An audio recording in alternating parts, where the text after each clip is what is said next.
Welcome to the Free Money Podcast. This is the show where we explore what's keeping the world from investing in progress, answer the questions on the minds of people in the know, and give you the Brooklyn Bay Area consensus about institutional investing that you desperately crave. On the last part of that, I'm Sloan Ortel. And I guess I'm on the first part of that. I'm Ashby Monk.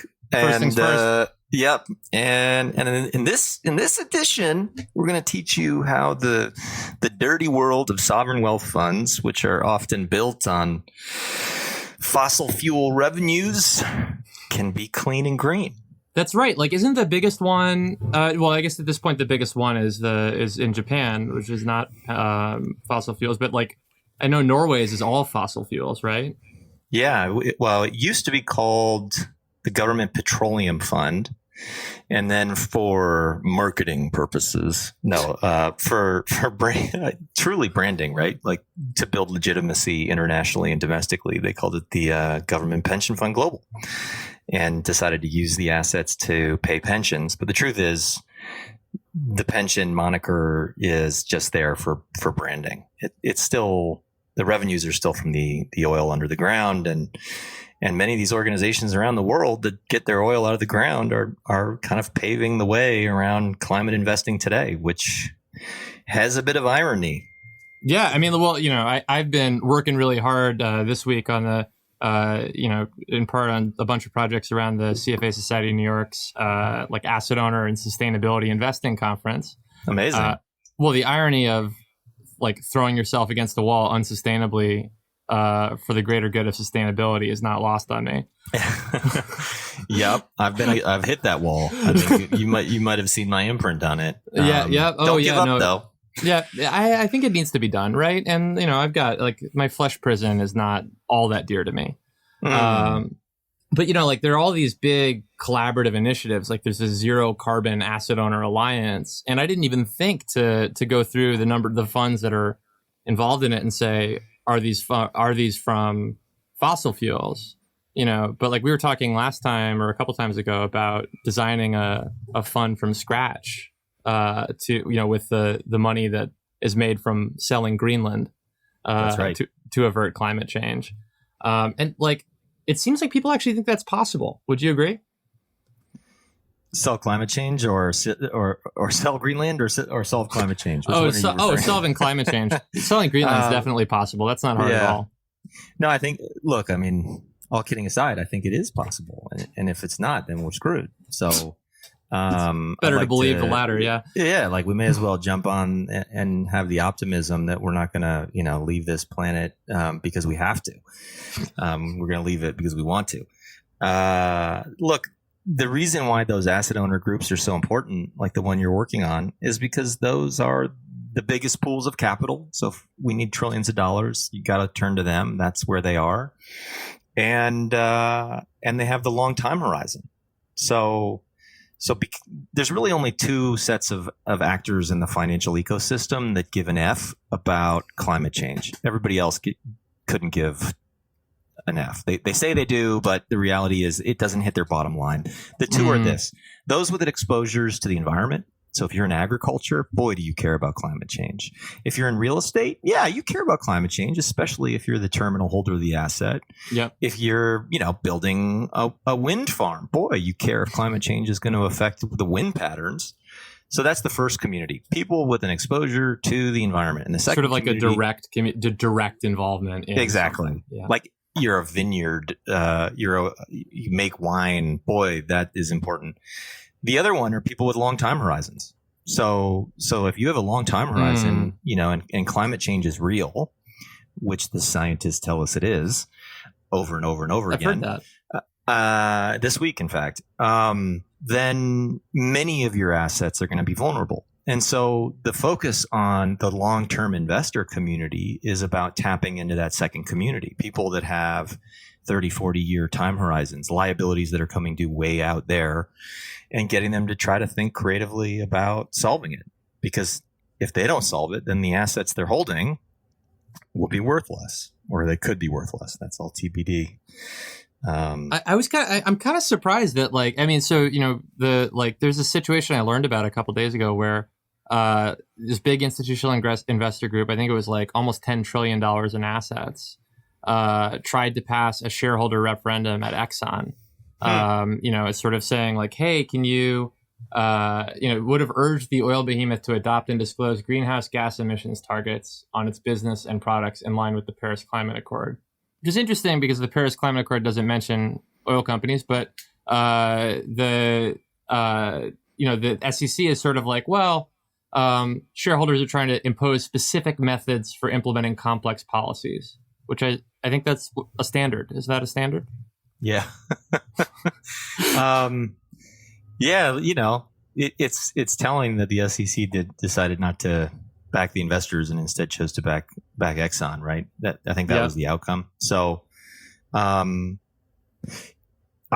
love to think that these investors had the kind of influence over companies that they need, and this is the big challenge of our time. So investors flexing their muscle, using their corporate governance power to demand companies extend their time horizon and stop, polluting to profit in the short run. For every Exxon though, there's, I feel like I just saw Mercedes say that they're done building combustion engines, or they're done researching combustion engines, and they're kind of moving all their R&D budget into electric engines. So that's pretty rad. Yeah, that is pretty rad. I'm a little sad the AMG engine is going to go away. But look, I just think those cars are cool. But look, for the sake of the planet, that's pretty great. Yeah, I agree. I saw Duke Energy, which is I'm pretty sure the actual dirtiest energy company in the United States in terms of total carbon emissions, came out and said it's going to be carbon neutral by 2050. It's amazing. Yeah. It's like the cynic in me wants to go ahead and say, like, all right, this is all PR. 2050 is a long ways away. But another part of me is like, what can I do about this? I'm not an asset owner. Right. I imagine even these, big asset owners are like $100 billion or whatever. They can do something. Well, they have 100 trillion. You're not wrong. They got 100 trillion. I guess altogether, if they all work together off the bat. If we can create a fiduciary standard, that's what I'm working on, right? I'm trying, as much as I like the impact investment movement and people being like, dude, let's get $10 billion to go do something impactful. It's like, look, if we can change the way finance works, we can unlock trillions, because there's, $100+ trillion sitting in these organizations. So let's move the needle on the entire financial ecosystem, and we can tap into that. And so that's why I talk about, well, what's your time horizon? How are you thinking about this? But a big part of it. Oh, you go.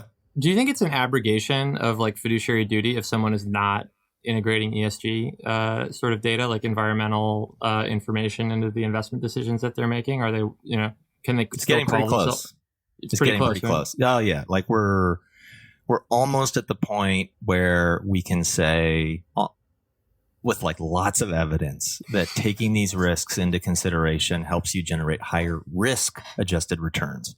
Yeah, because ultimately you're better understanding the risk that you're taking, and so I wrote a paper a couple years ago where we showed that you could generate outperformance by investing in companies that were better about the amount of carbon they use to produce similar goods than those companies that were bad. Yep. And so we managed to show that you could outperform that way. And so the more papers that emerge that show that commercial returns align with climate preservation, that's the secret move to get the pension funds to do something. You just need to show that they can make money. Yeah. The challenge I face is that there's still an insane amount of people that are pretending like climate change doesn't exist. I got to pay attention to this. This is I think you and I were talking about it earlier. The tweets this week have been insane, attacking this young girl. Don't go on Twitter.com. Like she's in a cult. It's not good for your health. Should I not go on there? Twitter.com is pretty tough to go on to. I'm on there all the time. There's a few things going on. I am on the Twitter.com. Come look me up. But look, the funny thing, I just my eyes almost popped out of my head reading one where all these people were accusing this girl of being in, the religion of climate change, and that she was kind of completely misinformed and didn't understand like what was happening. And to me, it's like the climate science is just grounded in so much methodology and ontology and theory that is like observable. Like we can show you all the articles and where the data came from. Like my understanding of religion is that it really is about belief, and that's not what we have with climate change. So to call this, this little girl like she's been captured by the religion and she's in a cult of climate change, it's completely unfair. Climate change is science. And like I guess you have to believe in science, though. Is that the problem? Well, so I took a whole ton of religion class. Like I went to a Jesuit school. Shout out to Fordham University. And to graduate, they made us take like all these courses in like what's a religion, if memory serves, I think to be a religion in the academic sense, something needs to have creeds, right? Like documents that they believe in, codes, as in like sets of understandings about what constitutes rights and wrong, and community. Those are sort of the 3 C's of a religion. And like if you apply that filter to climate change, right? Like, what do we have? Do we have, a creed in climate change is like science is real, maybe. Data is right. We can interpret the data, right? But what's the code? Yeah. What's the community? Like we're still, building, the baseline of connection in the, exactly. In general, we could kind of like to stay here. Yeah, I mean, I'm into it. That's interesting. The code. We got to see if we got to point it out that there's no code. Just to give all the people who like to deny climate change, let me just throw a bone your way, which I don't do very often. I was thinking diplomatic of you, isn't it? It all goes back to like preservation of resources, I think. And so the people who are denying climate change, like they just want the resources to flow in a different direction to the people who are believers. And it's crass and it's political and it's not grounded in reality. And on the right, there's the climate change deniers. And on the left, this is the equivalent in my mind, there are the people who claim that 8% expected returns in pension funds are legitimate. I didn't warn you about that one, did I? Shots fired. I love it. Shots fired, right? Right? Yeah. But like, you're totally right, though. For the left, it's like, no. We can make 8%. We don't have to like put more tax revenue in here. And that means we can fund schools and we can fill potholes and we can, do all the things the governments do. Whereas if we actually said, 5.4% is probably the right expected return, like our states would blow up in terms of the budgets. It shocks me how grown-ups are all about pleasant fictions. Isn't it? Yeah. It's so gross. It is. It's this like tortured debate. Like, okay, the climate change people are destroying our children's future, the deniers I'm talking about. But the people who are pretending that 7.5%, 8% is going to work, they're also consuming resources today that may need to be set aside to prevent, a retirement catastrophe. Yep. And so like, it's all hard. But what drives me bananas is like the crass nature of it all. Like the thing, I guess what I'm really trying to say is like climate change, I hope, is a science. Like the science of climate change comes out of NASA, comes out of, the Scripps Institute of Oceanography, it comes out of Stanford University and the engineering school. Like we're collecting data. Well, who trusts them though? Well, apparently not enough people. No. Fair. Yeah. I mean, like, I think that it's like, it's amazing how easy it is to disregard something that contradicts one of our priors, right? Or that makes us uncomfortable. Yeah.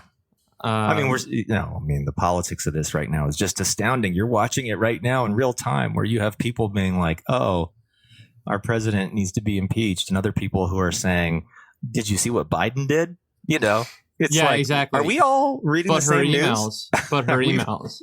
But like, what about this idea that, because, I think there was I do believe that there are, there's functional gray matter on the right. Me too. And like one of the arguments that I saw from someone I follow over this week was like the U.S. and Europe are actually not net marginal contributors to climate change now. It's all emerging markets. And so that they'll actually make the argument that it's in some way like racist or classist or like a kind of like we got ours, now you can't get yours, like pulling up the ladder behind us kind of move to inhibit. Interesting.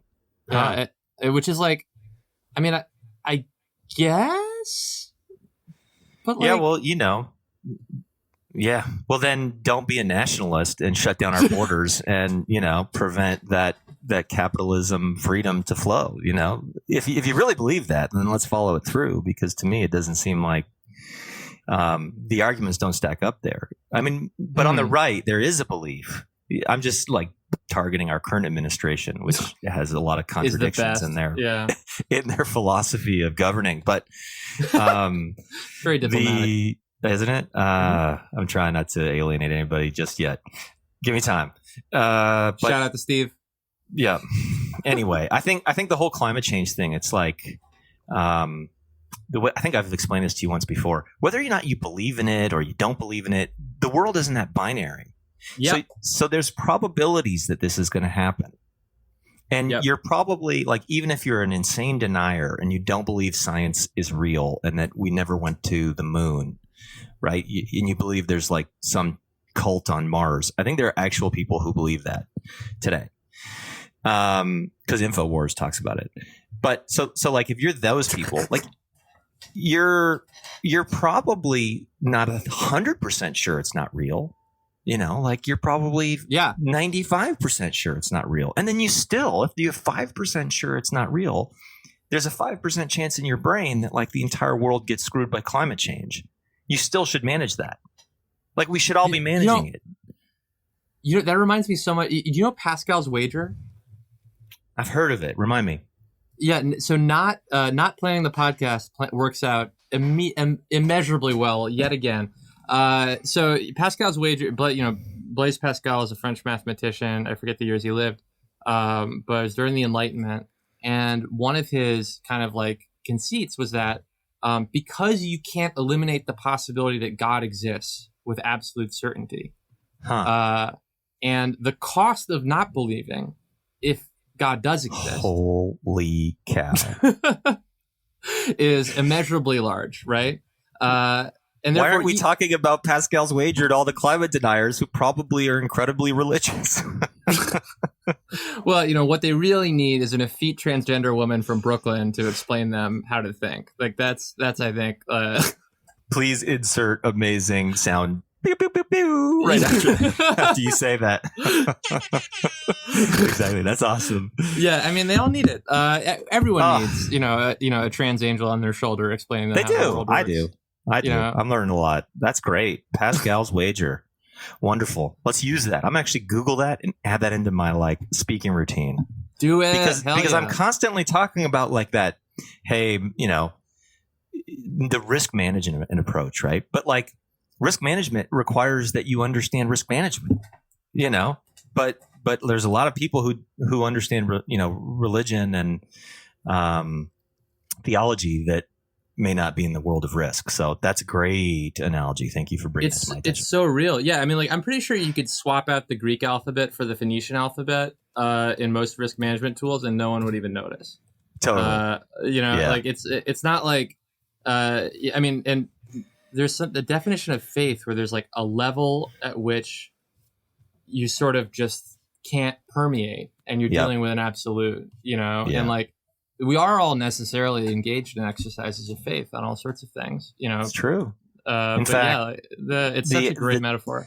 The discipline of economics is based on so many faith-based assumptions that it's astounding.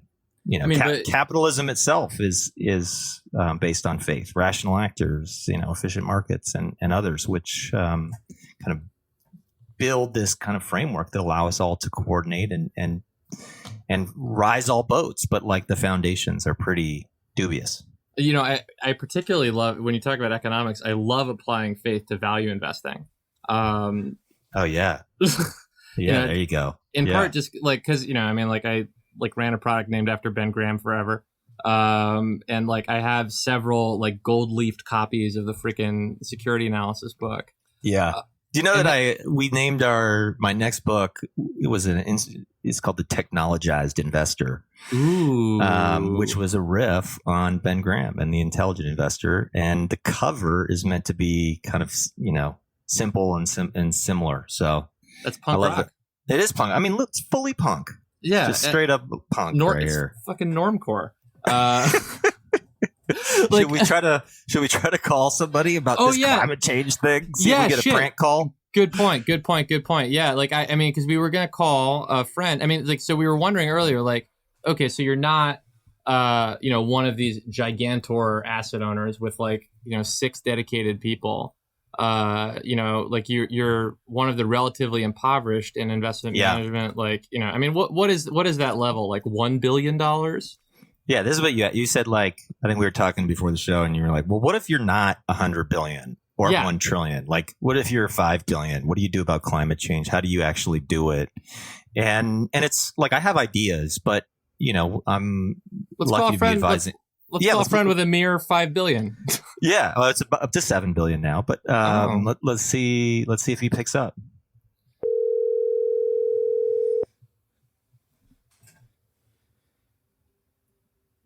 Who are we calling again? And if he doesn't pick up, we'll leave him a very scary voicemail. Yeah, exactly. The earth is melting. The earth is literally on fire. And what are you doing? What are you doing about it? What are you doing? What are you doing about it? Yeah. I really hope you're using renewable energy. Yes.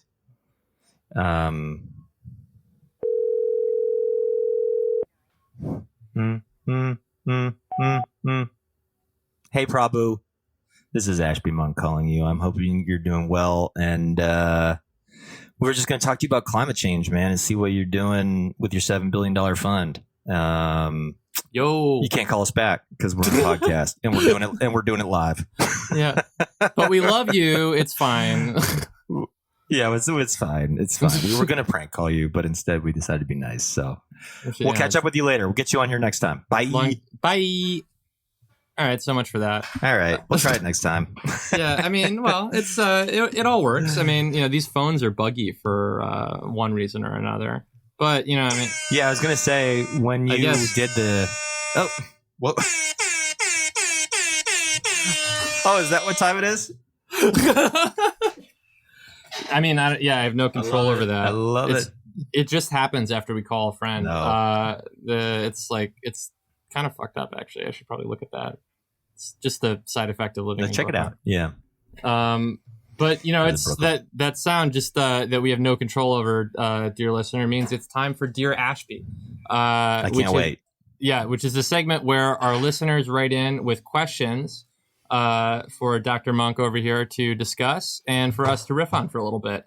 And the first is ripped right from the headlines and is actually amazing. That's the topic on everyone's mind right now. HBO's hit show Succession. Did you watch that? I told you to watch it. I have not yet, but it's on my list of things to watch because we're in a fight. We're in a fight. Sorry, that was just yesterday. You told me to watch that, by the way. I mean, you had 24 hours. I did. Well, the show features a plot line where investors from a Canadian pension fund the show basically revolves around a media mogul and, their kind of children, their brood, fighting for, who takes over the company when dad steps down. Right. And, these are very gruff people with, very big drug problems and, very big problems in general. But a set of investors from a Canadian pension fund are the best at swearing out of everyone. And so really? Yeah. I mean, which it's amazing. It's not, I guess it's another export besides apologies, right? I love it. What's the question? Is this realistic? I thought Canadians were nice.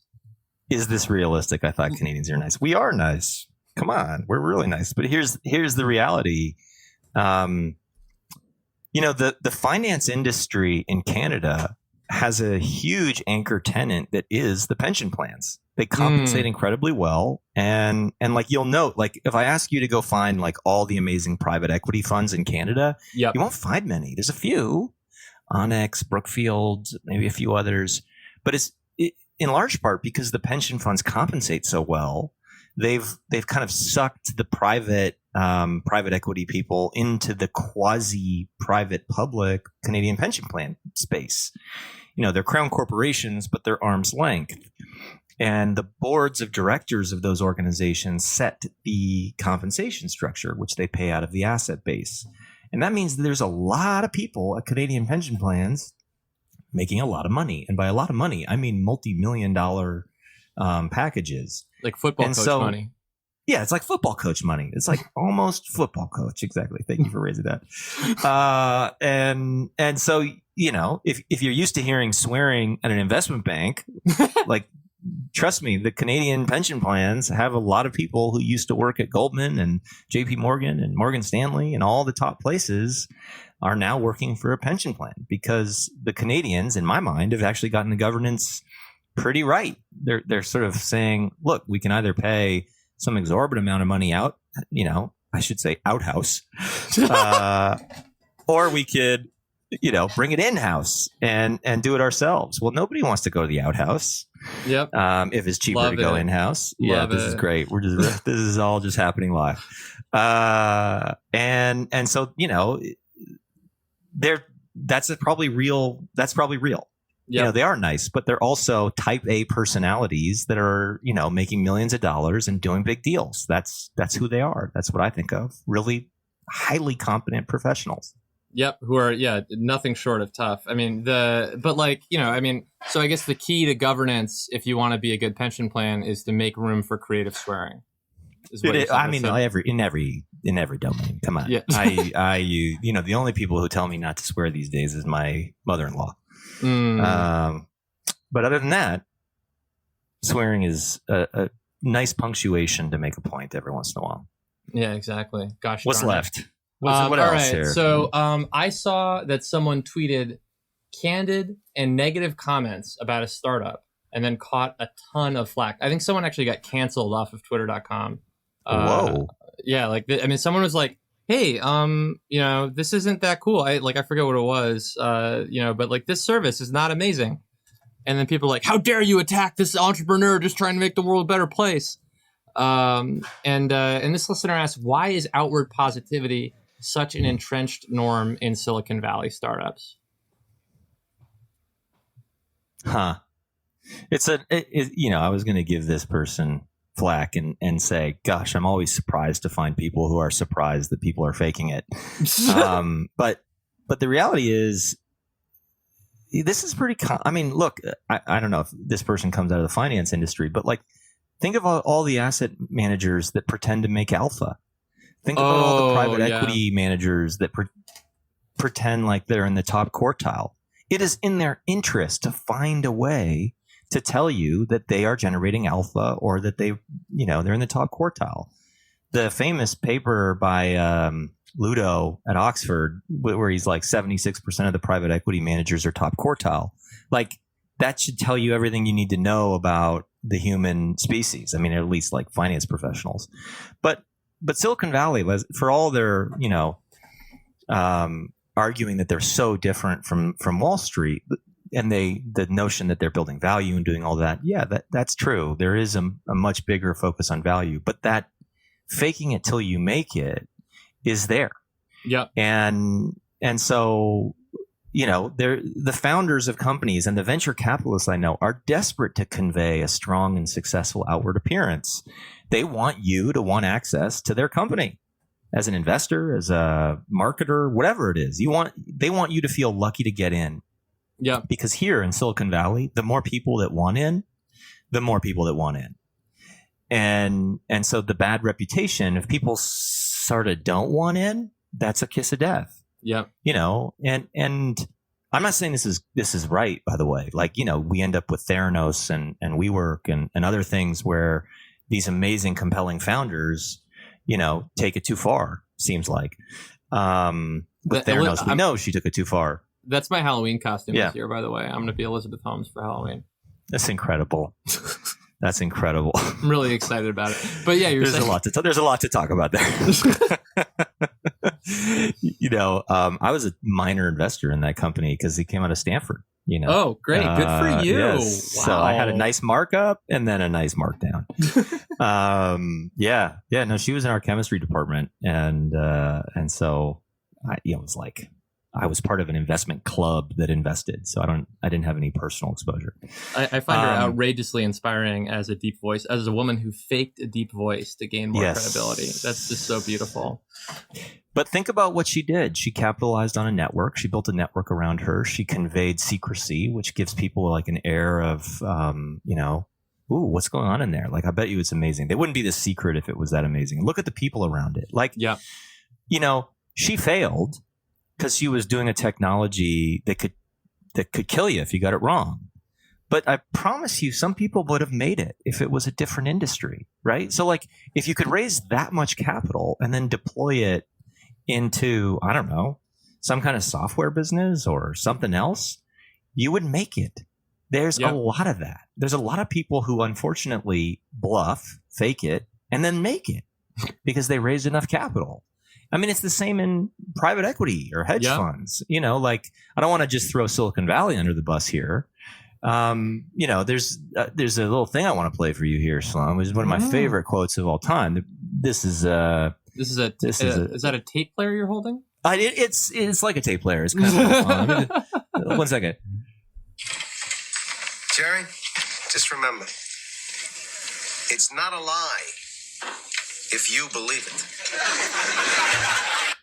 It's still a lie, but a lot of them do believe it.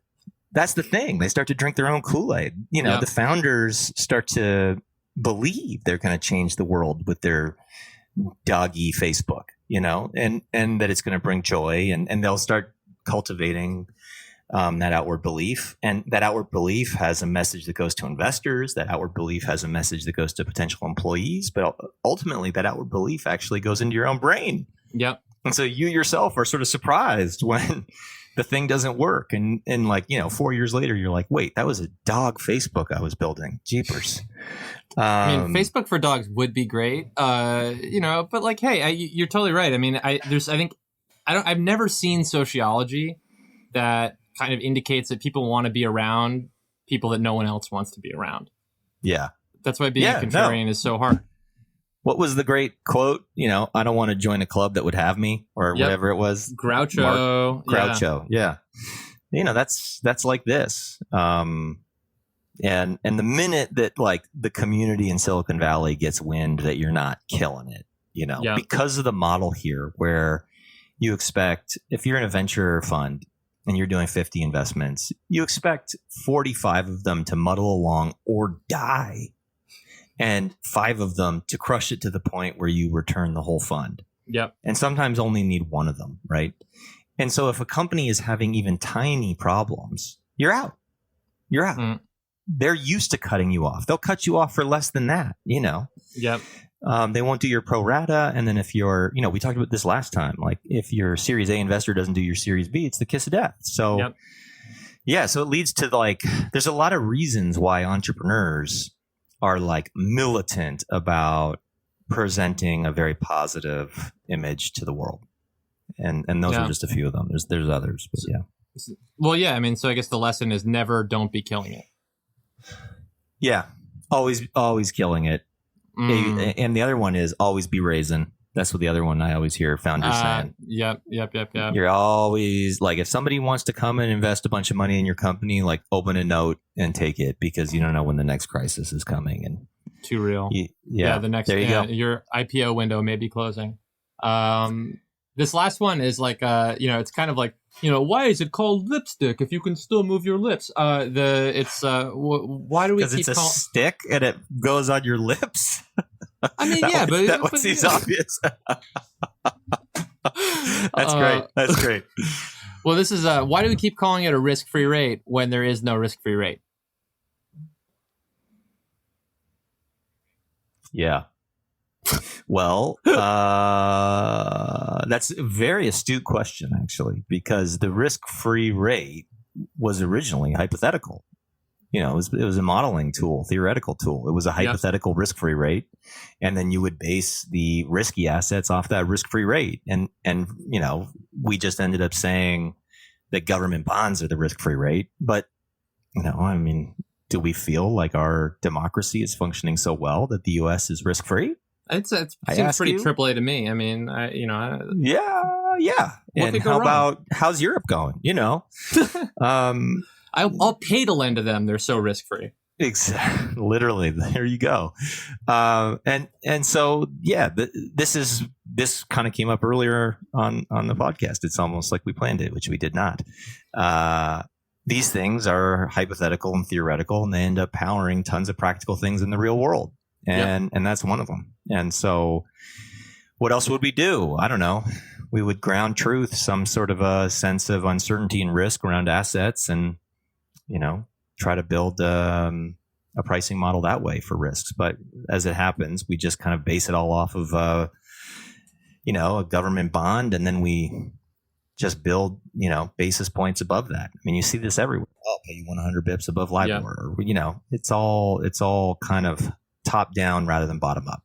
Well, it's kind of crazy though, because thinking about our earlier conversation about the climate, investors are so quick to say, "Oh, the data's not good enough. It's not consistent. We don't have enough history. We don't have enough to really make decisions." But are willing to base literal trillions of dollars of money markets off of a complete abstraction, which has never been observable in real life. It's the tyranny of accepted practice. It's unbelievable. Yes, it is. And so you want to have more mind-blowing realizations. How many billion-dollar decisions get made by spreadsheets with errors in them? I've seen them, and I've found so one of the big projects I'm doing is going in to try to model portfolios to help pension funds make long-term decisions. Seems like a good idea. Yeah, right. The difference between so you can imagine that everybody in the portfolio world wants a Google map, right? They want to know where their portfolio is today. They want to have their goals, where they're going, and then they want to know the best route.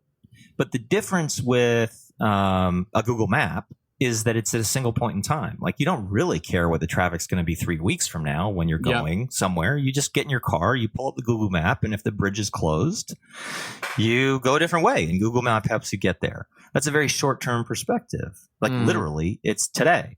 Yep. Whereas a big long-term investor is making decisions for, 20 years, I hope.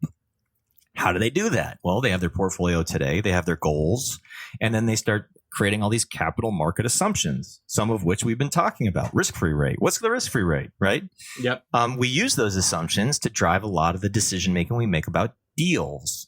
But the difference with those assumptions is it's all future. Is the bridge going to be closed a year from now?